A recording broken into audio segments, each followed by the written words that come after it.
Il n'y a pas un apôtre, un pasteur qui soit plus fort que quelqu'un. Non. Mais, et le Seigneur Jésus-Christ sachant cela, c'est pour ça qu'il a dit à ses disciples, veillez et priez afin de ne pas tomber dans la tentation. L'esprit est bien disposé, mais cette chair est faible. Si tu passes plus de ton temps à regarder des novelas, je sais pas, Hollywood, des choses qui ne glorifient pas Dieu, je te garantis que tu vas tomber. Mais si tu passes plus ton temps dans la méditation de la parole de Dieu, en écoutant des chants de louange, d'adoration. Tu n'es pas là en train d'écouter du coupé décalé, du nomolo, des trucs comme ça. Tu passes plus ton temps à méditer la parole de Dieu. Mais je te garantis, aucune flèche ne peut t'atteindre. Je te garantis, aucune flèche ne peut t'atteindre. Parce que tu es là, mais sans être là, tu es caché dans les lieux célestes en Jésus. Il faut que tu gardes ça en esprit. Tu n'es pas n'importe qui en Jésus. Tu es une excellence. Donc si tu avais peur, la peur doit cesser aujourd'hui. La peur doit changer le camp. C'est de leur côté qu'ils doivent avoir désormais peur de toi parce que tu n'es plus n'importe qui en Jésus. Alléluia.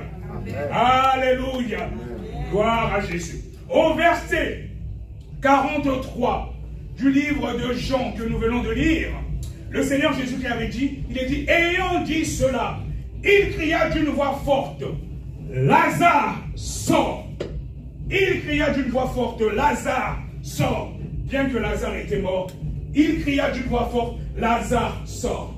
Je vais te dire aujourd'hui, mon bien-aimé, peu importe lorsque tu étais enfermé, peu importe lorsque tu étais enfermé, que ce soit dans un village, au fin fond, je ne sais pas, du Cameroun, au Centrafrique, Côte d'Ivoire, Congo, je ne sais où. Aujourd'hui, le Seigneur Jésus te dit comme à Lazare, il dit Lazare, sors! Et tu sortiras de cette prison aujourd'hui dans le nom puissant de Jésus. Parce que Jésus est dans sa parole. Et pendant que je suis en train de prêcher, si tu es disposé, la délivrance est déjà en train de s'opérer. Parce que Dieu est dans sa parole. Il n'a pas changé. Crois seulement et tu verras la gloire de Dieu. Au verset 44, il est dit, et le mort sortit, les pieds et les mains liés, de bandes et de visages enveloppés d'un linge.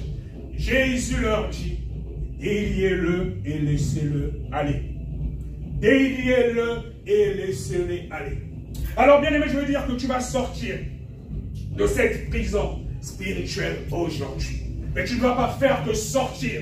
Tu seras aussi délié. Ça veut dire que tu vas rentrer maintenant dans ce que Dieu avait prévu pour toi. C'est-à-dire que tes bénédictions qui étaient volées, tu ne feras pas que sortir. Tu vas rentrer en possession de tes bénédictions. C'est à cela que Dieu nous appelle. Il ne nous a pas appelés pour que nous restions toujours sous le joug du diable. Oh, il y a l'homme fort de la famille. C'est lui qui domine. Non, ça doit cesser aujourd'hui. Parce que tu n'es pas n'importe qui en Jésus. Donc si tu étais mort spirituellement, aujourd'hui tu ressuscites au nom de Jésus. Parce que la mort a été vaincue à la croix de Golgotha.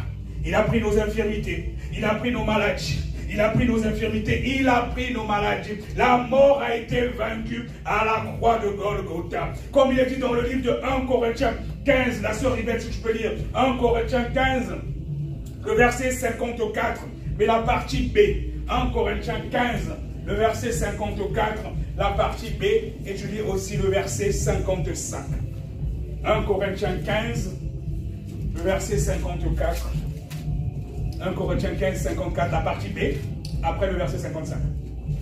Alors, ça commence où la partie B? La suite du verset 54. Là, on dit la mort a été engloutie. Après, tu lis le verset 55. Ok. Je lis la parole de Dieu au nom de Jésus.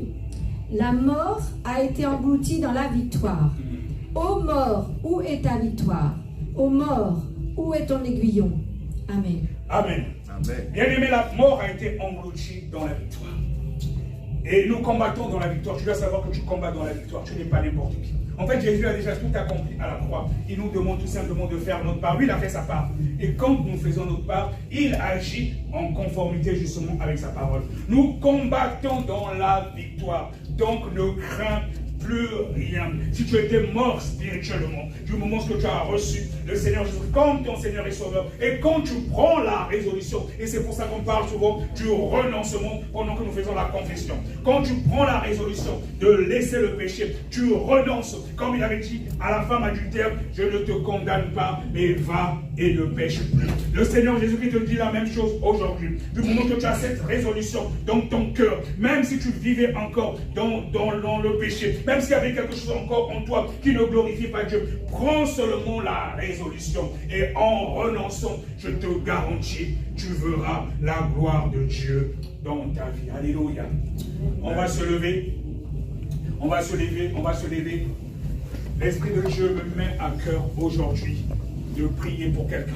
L'Esprit de Dieu me met à cœur aujourd'hui de prier pour vous. C'est vrai que depuis un moment, depuis qu'on a commencé ces cultes, l'Esprit de Dieu m'avait mis à cœur de passer un moment d'intercession où nous faisons l'autodélivrance.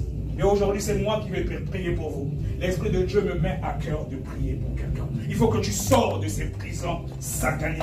Il faut que cela s'arrête. Si tu as l'habitude de rêver des serpents qui viennent te piquer, ça doit cesser. Non, un enfant de Dieu ne doit pas toujours être vaincu. Parce qu'on a reçu, nous combattons dans la victoire. À moins que toi-même, tu ouvres une porte. Mais quand tu prends la résolution de marcher en conformité avec la parole de Dieu, ça doit cesser. Ça doit cesser. Le diable n'est pas plus fort que nous. Non, non, non. Quand tu reçois le Seigneur Jésus-Christ, même le plus petit chrétien, quand tu prends la résolution de vivre en conformité avec la parole de Dieu, c'est le Seigneur Jésus-Christ qui vient habiter en toi. Donc ça veut dire que même le diable, tu l'écrases à condition que tu vives en conformité avec la parole de Dieu. Le Seigneur Jésus-Christ a tout accompli. N'aie pas peur. Si tu avais encore peur, la peur doit cesser aujourd'hui. Ces esprits-là qui viennent te traumatiser, qui viennent te presser dans ton sommeil, ils doivent déguerpir aujourd'hui parce que tu n'es pas n'importe qui. Tu es